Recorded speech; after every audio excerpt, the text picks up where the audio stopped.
ओम नमः शिवाय। प्रेम का गहरा संबंध। क्यों कहा जाता है कि इस रात शिव स्वयं जागते हैं और कैसे साधारण मनुष्य भी इस रात शिव जी की अनंत कृपा पा सकता है। वीडियो को अंत तक अवश्य देखिए, क्योंकि अंत में बताई गई साधना आपके भीतर की चेतना को झकझोर कर रख सकती है। तो चलिए हम आज की ये वीडियो शुरू करते हैं। अक्सर लोग शिवलिंग को केवल एक पत्थर मान लेते हैं, लेकिन शास्त्र कहते हैं लिंग का अर्थ है चिन्ह और ज्योति का अर्थ है अनंत प्रकाश। ज्योतिर्लिंग वह स्थान है जहां शिव ने स्वयं को अनंत चेतना के रूप में प्रकट किया।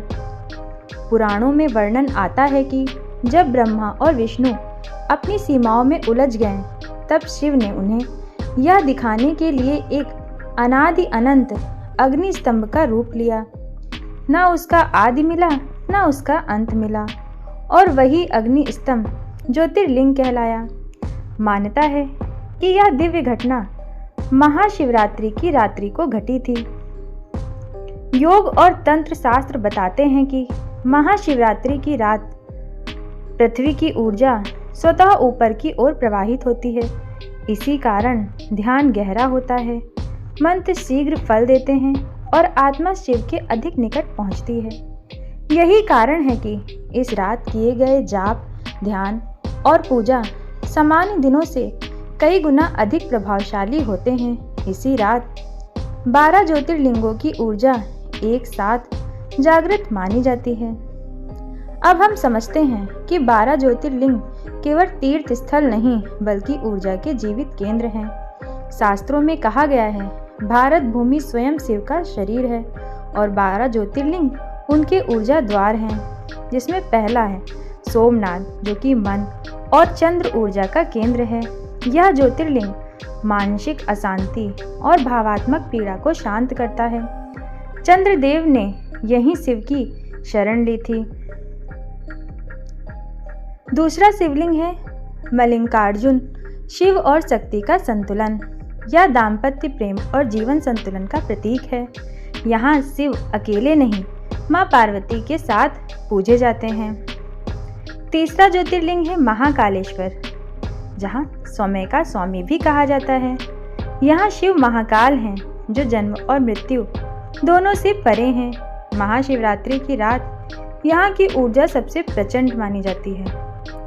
चौथा है ओमकालेश्वर, नाद ब्रह्मा का स्थान। यहाँ से ओम की ध्वनि उत्पन्न होती मानी जाती है। मंत्र साधना के लिए यह सर्वोच्चतम स्थान है। पांचवा है केदारनाथ, तप, त्याग और मोक्ष का स्थान। यह आत्मा की शुद्धि का द्वार है। यहाँ शिव तपस्वी रूप में पूजे जाते हैं। छठा है भीमाशंकर, रक्षक शिव। यह भय, शत्रु और नकारात्मक शक्तियों से रक्षा करता है। सातवां है काशी विश्वनाथ, शिव का स्थायी निवास। काशी वह स्थान है जहाँ शिव स्वयं वास करते हैं, जहाँ मृत्यु भी मोक्ष बन जाती है। आठवां है त्रिबंकेश्वर, धर्म बंधन से मुक्ति, 3 नेत्र, भूत, वर्तमान और भविष्य। यह ज्योतिर्लिंग कर्म चक्र को तोड़ता है। नवा है वैद्यनाथ, उपचार करने वाले शिव। यहाँ शिव शरीर और आत्मा दोनों के वैद्य हैं।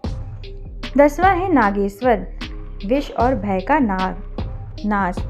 यह भीतर छुपे नकारात्मक विष को नष्ट करता है। 11वां है रामेश्वरम, भक्ति और मर्यादा। यह दर्शाता है कि ईश्वर भी मर्यादा में बंधे हैं। अब आता है सबसे आखिरी ज्योतिर्लिंग, जो कि है घृणेश्वर, करुणा का शिखर। यह शिव के सबसे करुणामय स्वरूप को दर्शाता है। अब हम आपको बताते हैं महाशिवरात्रि पर घर बैठे 12 ज्योतिर्लिंगों की साधना कैसे करें। रात्रि में स्नान के बाद दीप जलाएं, शिवलिंग या शिव चित्र के सामने बैठें, आंखें बंद करें, सांस लें, ओम, सांस छोड़ें, नमः शिवाय। अब मन ही मन में 12 ज्योतिर्लिंगों का एक एक कर स्मरण करें। यह यात्रा बाहरी नहीं, यह यात्रा भीतरी की होती है।